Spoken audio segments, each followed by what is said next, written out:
20 শতকের শেষ ভাগে বৈশ্বিক রাজনীতির মঞ্চে নারীর নেতৃত্ব ছিল বিরল, বিশেষ করে মুসলিম ও দক্ষিণ এশীয় সমাজে। সেই বাস্তবতায় বেগম খালেদা জিয়ার উত্থান ছিল এক ঐতিহাসিক ও ব্যতিক্রমী ঘটনা। এই সরকার সবচেয়ে বেশি ভয় পায় জনগণকে। পাকিস্তানের বেনজির ভুট্টোর পর তিনি মুসলিম বিশ্বের দ্বিতীয় নারী হিসেবে রক্ষণশীল সমাজে রাষ্ট্র ক্ষমতার শীর্ষে পৌঁছান। তার এই অর্জন শুধু বাংলাদেশের অভ্যন্তরীণ রাজনীতিতেই নয়, আন্তর্জাতিক পরিসরেও গভীর তাৎপর্য বহন করে।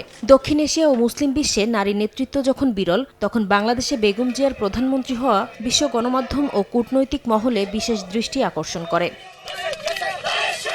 1980 ও 90-এর দশকে যখন এশিয়া, আফ্রিকা ও লাতিন আমেরিকার বহু উন্নয়নশীল দেশ সামরিক শাসন ও কর্তৃত্ববাদী শাসনের বেড়াজালে আবদ্ধ, তখন বাংলাদেশে গণতন্ত্র পুনরুদ্ধারের আন্দোলনে বেগম খালেদা জিয়া হয়ে ওঠেন এক দৃশ্যমান ও প্রভাবশালী নেতৃত্ব।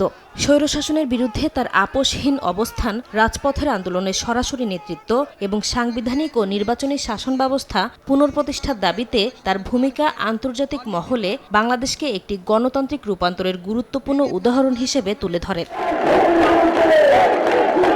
নারী, মুসলিম এবং দক্ষিণ এশীয় এই তিন পরিচয়ের ভার নিয়েও তিনি শুধু ঐতিহাসিক নেতাই হননি, কঠোর রাজনৈতিক বাস্তবতায় তাৎক্ষণিক সিদ্ধান্ত গ্রহণকারী হিসেবেও বিচক্ষণতার পরিচয় দেন তিনি। ক্ষমতায় থাকা অবস্থায় এমনকি বিরোধী দলেও রাষ্ট্রীয় ক্ষমতার কেন্দ্রীকরণ, প্রশাসনিক স্বেচ্ছাচারিতা এবং অগণতান্ত্রিক প্রবণতার বিরুদ্ধে স্পষ্ট অবস্থান নেন বেগম জিয়া, যা আন্তর্জাতিক মানবাধিকার সংস্থা ও কূটনৈতিক মহলে এমনকি গণতন্ত্রপন্থী বিশ্লেষকদেরও দৃষ্টি আকর্ষণ করে।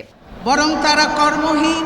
রক্ষণশীল সমাজে নারী নেতৃত্ব কেবল সম্ভবই নয়, কার্যকর ও প্রভাবশালীও যে হতে পারে তা দেখিয়ে দিয়েছেন তিনবারের প্রধানমন্ত্রী বেগম খালেদা জিয়া। বিশ্ব রাজনীতির বৃহত্তর প্রেক্ষাপটে তার রাজনৈতিক সংগ্রাম তাৎপর্যপূর্ণ বার্তা বহন করে।